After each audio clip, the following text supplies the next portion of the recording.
The president and vice president are the most powerful officials in government. But what happens when they commit crimes that betray the public's trust?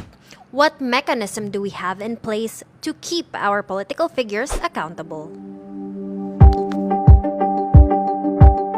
Impeachment refers to the power of Congress to remove a public official for serious crimes or misconduct as provided in the Constitution.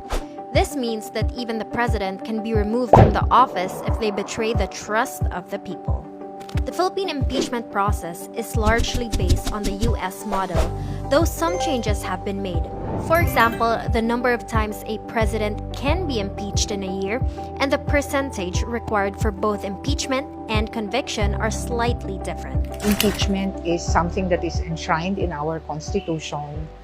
And over the years, even prior to the 1987 Constitution, may mga attempts na to impeach previous presidents. I think the impeachment proceeding against VP Sara Duterte, if I'm not mistaken, is the first of its kind, in terms of who is going to be tried since she's already impeached. Aside from the president, who else can be impeached?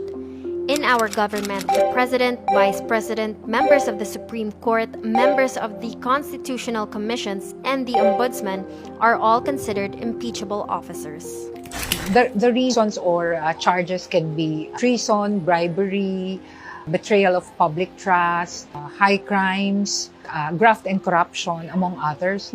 So these are the potential charges that one can lodge when filing an impeachment complaint. Who can file for impeachment?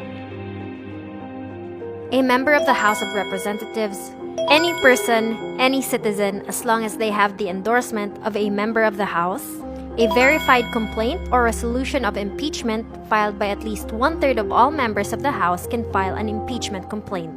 However, if the filed impeachment complaint isn't sufficient in form and in substance, hearings may be held by the House Justice Committee. After it passes through the committee, the House will vote on the impeachment. If 1/3 of the members sign, the case advances to the trial phase of the impeachment process. The trial has to be legitimate and fair, not just in the eyes of the law, but in the eyes of the public as well. The trial process will be crucial since it will be live-streamed and every detail will be closely watched by the public. This makes it a highly political process. It's political because your fellow elected officials are also the ones trying you. It's also political because you cannot also discount public opinion permeating the decisions of the members of the impeachment court. The trial must see to it that they have exhausted all means to actually find out the truth and to seek pieces of evidence to convict a particular official. If the President of the Philippines is being tried, it's the Chief Justice who presides. However, the Chief Justice does not vote. But in this case, it is the Vice President being tried. The Senate President will preside over the impeachment court. In the impeachment trial, senators swear to be politically neutral. The impeached official is then called to answer each charge in the articles of impeachment. The Senate then hears arguments and witnesses from the prosecution and the defense. After closing arguments, the trial is concluded and the Senate votes. For an impeached official to be convicted, at least 2/3 of all Senate members must vote in favor or a minimum of 16 votes from the Philippine Senate. Let's take the case of Vice President Sara Duterte.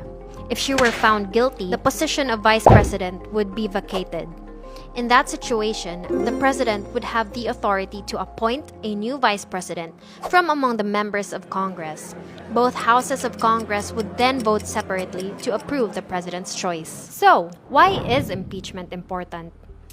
Once a public official has been elected, citizens may feel like we are helpless to deter them from doing serious offenses. But impeachment gives us a legal way to stop them from doing the crimes they are being tried for.